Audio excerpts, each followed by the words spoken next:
한민복이라는 시인이 계신데 그분이 죄라고 하는 시를 쓰셨습니다. 아까 우리가 성경 말미에 어떤 죄의 문제에 대해서 서로 얘기를 나누게 되었는데 그분이 죄라고 하는 시를 쓰셨는데 이 시가 단 한 문장이더라고요. 단 한 문장. 뭐냐면은 불완전한 인간을 만든 신의 애프터 서비스는 용서다. 불완전한 인간을 만든 신의 애프터 서비스는 용서다. 여러분, 우리는 우리 자신과 또 타인의 불완전함 때문에 거의 매일 고통을 당하고 있습니다. 나 때문이기도 하고 타인 때문이기도 하고, 그래서 우리는 매일매일 고통스러운 삶을 살고 있는데, 이 문제를 해결하는 것은 나와 너가 완전해지는 것이 아니라 이 우리의 불완전함을 해결하는 것은 나와 너를 용서하는 거라는 거죠. 하나님은 우리에게 늘 완전함을 향해 나아가라고 말씀하십니다. 하나님이 거룩하니까 우리도 거룩해야 되고, 하나님이 완전하시니까 우리도 완전해야 됩니다. 그게 성경의 메시지입니다.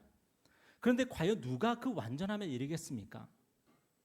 그런데 하나님께서 우리에게 완전하라고 말씀하시고 거룩하라고 말씀하실 수 있는 이유는 뭐냐면 우리 예수 믿는 자들을 이미 용서하셨기 때문입니다. 용서가 없었다면은 하나님의 그 요구는 우리에게 평생 무거운 짐이었을 거예요. 마틴 루터가 하나님의 용서를 얻기 위해서 고해를 하고 자기 몸을 갖다가 괴롭게 하고 그렇게 하면서 어떻게든 이 죄 문제, 나의 불완전함의 문제, 연약함의 문제를 해결해 보려고 발버둥 치다가 성경을 통해서 만난 그 메시지가 뭐예요? 하나님께서 믿는 자들을 의롭게 하신다는 거였어요. 뭘 믿어요? 하나님의 자비하심을 믿는 거고 하나님의 용서하심을 믿는 거죠. 회사 사장이나 가게에 오는 고객들이 우리에게 완전함을 요구하거나 한다면은 그것은 우리에게 절망이 될 겁니다. 사장님을 볼 때마다 마음이 막 심장이 두근두근거리고 어떤 고객이 찾아오면 또 심장이 두근두근거리고 갑을관계가 되겠죠. 그런데 부모가 자식에게 착하게 살라고 말한다면은 그건 절망이 되지 않죠. 당연한 겁니다. 우리가 착하게 살지 못해도 나는 집에서 쫓겨나지 않아. 너무 잘 아니까. 또 엄마 아빠가 아침에 일어나면 밥 차려주고 학교 잘 다녀오라고 얘기해줄 거 당연히 아니까. 그래서 그 부모의 요구가 우리에게 절망이 되지 않는 거죠. 여러분도 경험 있지 않습니까? 하나님은 언제나 우리에게 훌륭해야 된다고, 멋있어야 된다고, 잘 살아야 된다고 그렇게 말씀하십니다. 하나님은 이 요구를 한 번도 타협하신 적이 없습니다. 심지어 우리에게 뭐라고 말씀하시냐면 예수를 닮아야 된다고 말씀까지 하십니다. 예수까지 성장해 나가야 된다고 말씀하십니다. 그런데 하나님의 그 말씀이 우리에게 함정이 되거나 올무가 되지 않습니다. 왜냐하면 하나님은 우리에게 하신 그 명령보다 더 크신 자비와 사랑으로 우리를 늘 용서하시기 때문입니다. 그래서 하나님의 용서를 믿는 사람들은, 그 하나님의 자비하심을 믿는 사람들은 하나님을 마음에 초청할 수가 있고, 그리고 내가 앞으로 더 훌륭한 사람이 되기 위해서, 멋있는 사람이 되기 위해서, 예수 닮는 사람이 되기 위해서 노력할 수가 있습니다. 왜냐하면 하나님께서 나를 용서해 주셨고 앞으로도 용서해 주실 것을 믿으니까요. 우리 마음에 여유가 생기는 거죠. 여유가. 혹시 죄와 싸우시는 분이 계십니까? 하나님의 자비하심 앞에서 여유를 가지고 싸우십시오. 급하게 촉박하게 쫓기듯이 싸울 필요 없습니다. 하나님께서 우리에게 넉넉하시기 때문에 우리도 넉넉한 마음으로 믿음의 경주를 하면 됩니다. 홍수환 선수의 사전오기 있지 않습니까? 쓰러지면 일어나면 되는 거예요. 하나님은 우리에게 한 번도 타올을 던지지 않으실 겁니다. 괜찮아, 괜찮아. 일어서, 괜찮아. 오늘 본문에서 예수님은 우리에게 매우 어려운 한 가지를 요구하셨는데 그게 뭐냐면 바로 용서입니다. 하나님께서 우리에게 너무나도 잘하시는 그거, 하나님은 우리에게 얼마든지 해줄 수 있는 그거, 그 용서. 그런데 예수님이 우리에게 이 용서를 요구하십니다. 오늘 21절에 보니까 그때 베드로가 나와 이르되 주여 형제가 내게 죄를 범하면 몇 번이나 용서하여 주리까? 7번까지 하오리까?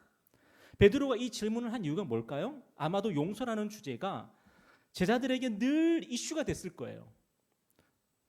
정상적인 종교라면, 정상적인 도덕 윤리라면 용서에 대해서 가르칠 거잖아요. 그런데 용서가 쉽습니까? 용서의 문제는 제자들 사이에서 늘 중요한 화두가 되었겠지만, 그래서 베드로가 곰곰이 생각해 볼 때에 그래도 나는 예수님의 제자니까, 나는 좀 특별하니까 7번 용서해 주면은 주님께서 그 정도면 됐다 하지 않으실까 하는 마음으로 아마 여쭤봤을 거예요. 예수님 7번 용서하면 되는 거죠? 그런데 예수님께서 뭐라고 대답하십니까? 22절에 보니까 한번 읽어볼까요? 시작. 예수께서 이르시되 내게 이르노니 7번뿐 아니라 7번을 70번까지도 할지니라. 누군가를 7번 용서해 보셨습니까? 7번 용서한다는 건 정말 대단한 겁니다. 그런데 예수님께서 뭘 요구하세요? 7번을 70번까지. 여러분 7번을 70번까지 하면 몇 번입니까? 490번이죠. 그런데 이건 490번 용서라는 게 아니라 무한대로 용서라는 겁니다. 무한대로. 여러분 이게 가능해요? 불가능합니다. 그래서 예수님 당시 랍비들은 3번까지 용서하라고 가르쳤어요. 3번. 딱 3번 용서해 주면 된다. 3번 용서하는 것도 사실은 힘든 일입니다. 그러나 가능할 수는 있는 일입니다. 3번만 참으면 4번째에는 복수하면 되니까요. 예수님 당시 랍비들은 이 용서에 대해서 굉장히 합리적으로 가르친 거죠. 그런데 베드로는 7번까지 베팅했습니다. 여러분 7번이면은 당시 상식을 초월하는 겁니다. 대단한 겁니다. 예수님은 아마 7번 얘기하면은 나를 칭찬해 주지 않으실까? 우리를 대단하다고 하지 않으실까? 아마 그렇게 생각했겠죠. 그런데 예수님은 무한대로 용서합니다. 용서하고 또 용서하고 또 용서하라고. 여러분 오늘 우리는 이 말씀을 어떻게 생각합니까? 과연 오늘 우리는 예수님의 이 말씀에 순종할 수 있습니까? 여러분 예수님께서 우리에게 7번을 70번까지 하라 그랬으니까 여러분 마음 가운데 나도 그렇게 살아야지, 여러분 그렇게 됩니까? 뉴스에서 판사가 중범죄자에게 가변 형량을 내린 것을 보면서 우리는 분노하지 않습니까? 이건 잘못됐어. 우리는 공정과 상식을 오늘 요구하는 시대를 살고 있습니다. 그런데 예수님은 우리에게 뭐라고 말씀하시냐면 7번을 70번까지 용서하라고 말씀하십니다. 여러분 그런 무한대 용서를 우리는 받아들일 수 있습니까? 그런데 예수님께서 제자들에게 그리고 오늘 우리에게 이렇게 요구하시는 이유가 있죠. 오늘 비유의 말씀 보니까 한번 23절부터 27절까지 한번 저와 교독해 볼까요? 자, 그러므로 천국은 그 종들과 결산하려 하던 어떤 임금과 같으니 갚을 것이 없는지라 주인이 명하여 그 몸과 아내와 자식들과 모든 소유를 다 팔아 갚게 하라 하니, 다 같이 그 종의 주인이 불쌍히 여겨 놓아보내며 그 빚을 탕감하여 줬더니. 여러분 오늘 비유에서 예수님은 천국을 무엇에 비유하시냐면 어떤 임금에 비유하십니다. 천국은 어떤 임금과 같다. 여러분 어떤 임금이 종들과 결산합니다. 그런데 한 종이 1만 달란트를 빚지게 됩니다. 쉽게 말하면은 임금이 종에게 어떤 일을 맡겼어요. 어떤 사업을 맡겼어요. 그런데 결산을 해보니까 적자가 얼마가 났어요? 1만 달란트라는 적자가 났어요. 계열사 하나를 맡겨놨는데 1만 달란트의 적자가 난 거예요. 여러분 예수님 당시에 1만이라고 하는 수는 어떤 수냐면 당시 사람들이 가장 큰 수를 표현할 때 쓰는 단어가 1만이었어요. 당시 한 달란트가 얼마였냐면 노동자의 20년치 연봉이었습니다. 한 달란트가. 1만 달란트는 노동자의 20만 년치 연봉입니다. 20만 년. 여러분 감히 상상할 수 없는 금액이죠. 그런데 임금이 이 일을 어떻게 처리합니까? 1만 달란트 모두 탕감해 줍니다. 그럴 수 있어. 사업을 하다 보면 그럴 수 있어. 손해볼 때도 있는 거야. 괜찮아. 탕감해 줍니다. 이게 뭐라고요? 이게 천국이라고요. 이게 천국이라고요. 우리가 하나님께 우리의 인생을 선물로 받았는데, 우리가 한 평생을 살고 났는데 적자가 1만 달란트가 났어요. 20만 년치의 연봉이 적자가 났어요. 그런데 천국은 뭐냐면 그런 우리를 용서해 주는 게 천국이라고요. 하나님께서 예수님을 통해서 우리에게 주시고자 하는 게 바로 이런 천국입니다. 천국은 우리 영혼의 1만 달란트나 되는 빚을 완전히 탕감받는 거예요. 우리를 억누르던 죄의 빚으로부터 완전히 해방이 되는 거예요. 그게 바로 천국입니다. 여러분, 하나님께서 우리에게 이런 천국을 주시려고 하는데 여러분은 어떠십니까? 하나님 앞에서 여러분은 어떤 책임도 없습니다. 여러분의 죄의 빚에 대한 어떤 책임을 지지 않아도 됩니다. 그게 천국이라고요. 그런데 많은 사람들이 그런 천국은 바라지 않는 것 같아요. 그런 천국 정도로는 만족을 못하는 것 같아요. 하나님께서 하늘에서 금은보화를 떨어뜨려 주셔야지 그걸 천국이라고 생각하는 것 같아요. 근데 하나님은 우리에게 우리 모든 죄의 빚을 다 탕감해 주시겠다고 말씀하십니다. 그걸 받아들이라고 말씀하십니다. 그 나라에 들어가라고 말씀하십니다. 시편 32편에 보면 이런 말씀 있죠. 허물의 사함을 받고 자신의 죄가 가려진 자는 복이 있도다. 사실은요, 우리 인생에서 가장 비극적인 일은 우리의 허물과 우리의 죄가 폭로되는 거죠. 많은 사람들이 이런 일을 당하고 스스로 목숨을 끊기도 합니다. 그런데 하나님께서 우리의 허물을 용서해 주시고 우리의 죄를 가려 주시겠다고 약속하십니다. 이게 천국입니다. 저와 여러분이 그런 천국을 약속을 받았습니다. 그런데 예수님은 오늘 비유를 통해서 참 안타까운 말씀을 하나 하시는데, 이 1만 달란트를 탕감받은 종이 풀려나와서 자신에게 100데나리온을 빚진 동료를 만나게 됩니다. 그런데 이 종이 그를 폭행을 하면서 100데나리온을 갚으라고 독촉을 합니다. 동료는 그에게 사정을 하죠. 한 번만 봐달라고. 내가 꼭 갚겠다고. 그런데 이 종이 동료를 옥에 가둬버립니다. 과연 100데나리온은 얼마일까요? 당시 노동자의 3, 4개월치 월급입니다. 여러분, 3, 4개월치 월급, 우리로 환산하면 뭐 1,000만 원 정도 되는 돈 아닐까요? 여러분, 적은 돈은 아닙니다. 꽤 큰 돈입니다.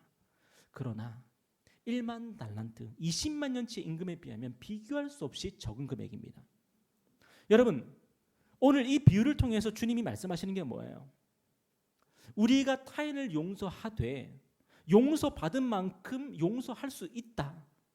그렇게 해야 된다. 그렇게 말씀하시는 거 아닙니까? 오늘 35절에 보니까 다 같이 읽겠습니다. 시작. 너희가 각각 마음으로부터 형제를 용서하지 아니하면 나의 하늘 아버지께서도 너희에게 이와 같이 하시리라. 여러분, 이게 무슨 말씀이죠? 하나님께서 우리 죄를 용서하실 때에 조건부로 용서하신다는 말씀인가요? 우리가 먼저 우리 이웃의 잘못을 용서하면 그걸 보고 하나님께서 우리의 죄를 용서하실 거다. 지금 그렇게 말씀하시는 건가요? 물론 그런 의미도 없지 않아 있을 수 있지만, 여러분, 이 말씀은요, 하나님께서 나의 죄를 용서하셨습니다 하는 고백이 거짓이 아니라 진실이라면 우리가 다른 사람의 죄를 용서하지 않겠냐, 그렇게 우리에게 묻고 계시는 거예요. 1만 달란트를 탕감받았다고 하는 자가 100데나리온을 탕감 못해 줄 리가 없다는 거죠. 어떻게 그런 일이 있을 수 있겠냐는 거예요. 그렇지 않다면 우리는 분명 천국을 누리지 못하는 사람일 거예요. 우리가 다른 사람의 죄를 눈의 가시처럼 여기고 그를 정죄하고 판단하고 있다면 분명히 그 순간만큼은 우리는 천국을 누리지 못하는 사람일 거라는 거예요. 1만 달란트 탕감받은 사실을 아예 모르거나 단지 지식으로만 알고 있는 거죠. 머릿속으로만, 교리로만. 그러니까 다른 사람의 죄가 눈의 가시처럼 여겨지고 내가 그 죄를 내가 어떻게든 내가 못 짓게 해야 되는데 하면서 막 속이 부글부글 끓는 거죠.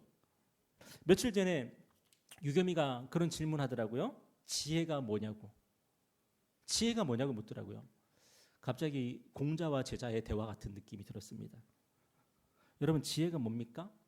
우리의 머릿속에 수많은 지식들이 있는데 그것을 적재적소에 때와 장소에 맞게끔 활용할 수 있는 거.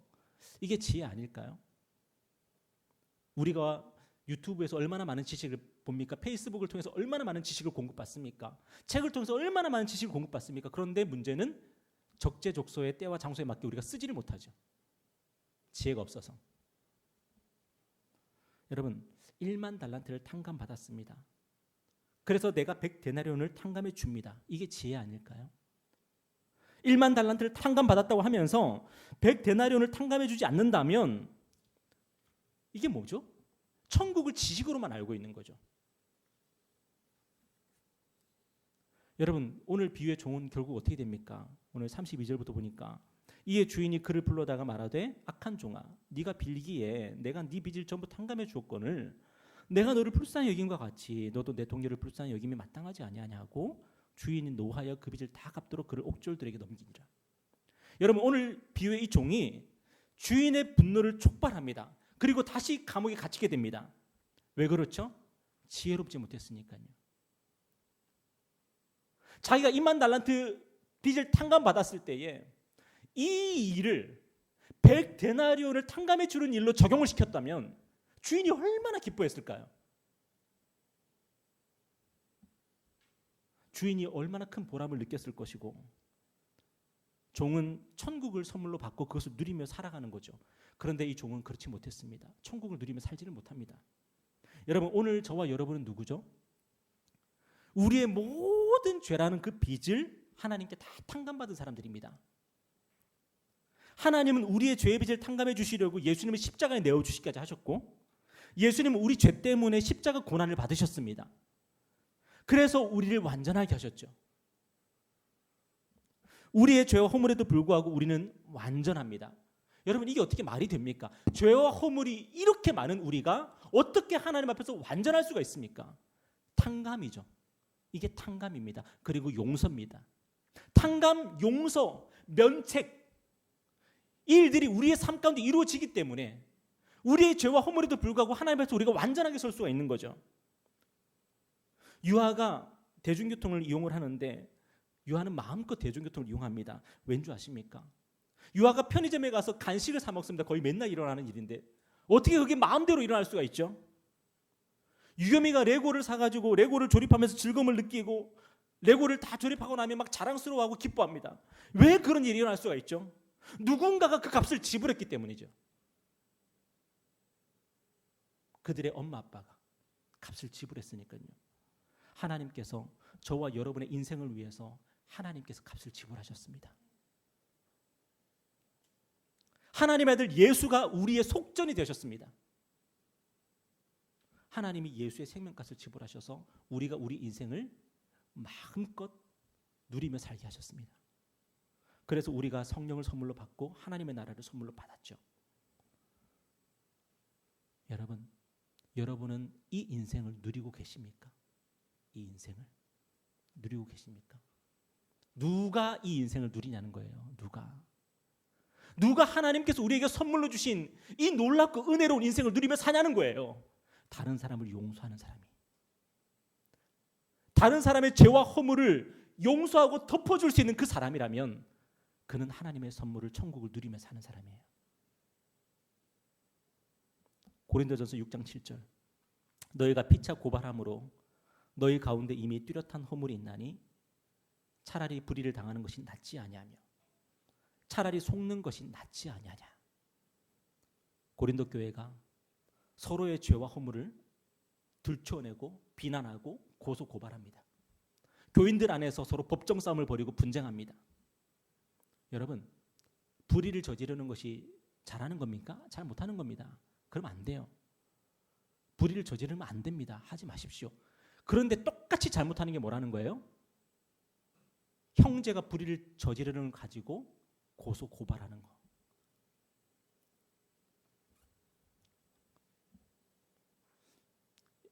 여기 계신 분들은 다 형제 자매들이 있으니까 아마 이해가 되실 텐데요. 저는 없어서 더 이해를 못할 수 있습니다. 형제들끼리 싸웁니다. 분명히 누가 잘못했고 누가 잘했습니다. 근데 부모는 뭐라 그러죠? 서로 화해하라 그럽니다. 잘 지내라 그럽니다. 잘못한 형제에게 넌 꺼져. 너는 내 자식이 아니야. 그렇게 말 안 합니다. 하나님이 우리 아버지십니다. 하나님이 우리 아버지시고 우리를 자녀 삼으시기 위해서 예수님의 생명값 지불해 놓으셨습니다. 그리고 너도 내 자식이고 너도 내 자식이다 말씀하십니다. 그 둘이 싸웁니다. 하나님은 뭐라고 말씀하실까요? 잘못한 사람에게 너는 이제 내 자식이 아니다 그럴까요? 하나님의 마음은 이 둘이 화해하는 겁니다. 이 둘이 서로 사랑하는 겁니다. 서로를 허물을 덮어주고 용서하는 겁니다. 이게 하나님의 마음이에요. 그런데 하나님께서 우리에게 그 요구를 하실 수 있는 이유가 뭐죠? 하나님이 우리의 허물과 죄를 이미 용서하셨으니까요. 예수를 잘 믿으면 시시비비를 잘 가리고 그렇게 살게 될까요? 예수를 잘 믿으면요, 불의를 참아내고 상대방이 나를 속이는 줄 알면서도 속아줍니다. 상대방이 나에게 불의를 저지르게 되면 그거를 참아냅니다. 왜죠? 하나님이 나에게 매일매일 그렇게 하고 계시거든요. 여러분, 우리가 오늘 하루 불의를 저지르면 그거 누구 앞에서 하는 거예요? 하나님께 대해서 하는 거예요. 여러분, 누군가를 속이고 거짓말하면 누구한테 하는 거죠? 하나님 앞에서 하는 거예요. 근데 하나님께서 여러분 참아주고 계세요. 넘어가주고 계세요. 덮어주고 계세요. 하나님의 그 자비를, 하나님의 그 용서를 입으면서 살아가는 그런 우리에게 하나님께서 뭐라고 말씀하세요? 너도 덮어주고 용서해주라고 말씀하세요. 조금 전에 남우현 선교사님을 통해서 좋은 나라라고 하는 노래를 듣지 않았습니까? 그 가사를 한번 기억해 보세요. 당신과 내가 좋은 나라에서 그곳에서 만난다면 슬프던 지난 서로의 모습들은 까맣게 잊고 다시 인사할지도 몰라요.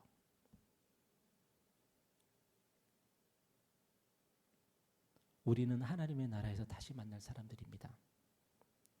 그날 우리는 서로에게 부정적이었던 그런 감정들 또는 서로에게 아쉬웠던 그런 마음들 다 잊어버리고 우리 서로 함께 인사 나누고 서로 사랑하며 살게 될 겁니다. 그런 우리가 오늘 이곳에서 그 일들을 하고 살아간다면 얼마나 좋겠습니까? 하나님이 우리에게 오늘 바라는 게 그거 아닐까요? 다시 한번 한민복 시인의 시를 인용하면서 오늘 설교 마치겠습니다. 불완전한 인간을 만든 신의 애프터 서비스는 용서다. 오늘도 우리는 하나님의 애프터 서비스를 받으며 살아가고 있습니다. 그렇다면 우리 서로 애프터 서비스 해주면서 그렇게 하나님의 나라를 향해서 같이 걸어갔으면 좋겠습니다. 기도하겠습니다.